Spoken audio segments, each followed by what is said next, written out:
Hi, I'm Christoph. This week has been amazing. It's the best thing I've done so far. It boosts my confidence big time, and this is the best thing I've done in my life, probably. Okay, cool. And what have you actually learned this week? I've learned loads of things about lease options, BRRs. I'm learning so far.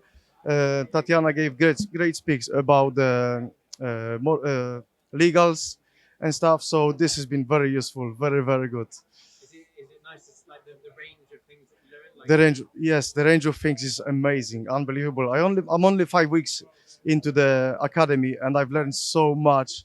It has been amazing, it's been very eye-opening to see all these. very eye-opening. Yes, definitely. I never thought I will do such a thing, and it's been so good. And what's your long-term plan? What do you want to? My long-term plan is me and my wife. We both joined academy, and we are concentrating on the BRRs to service accommodation. So that will be our goal. And have you seen any deals happen in the room this week? There is loads of deals happening in the room. Everybody is so excited about them. So it's amazing. Great. And what would you say to someone looking to get into property?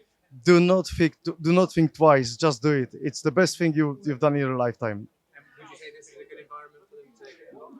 I never been in a better environment before in my life. Seriously, it's like such a good thing to do. You meet so many nice people. Everybody is so focused on the properties and stuff. So yes, definitely.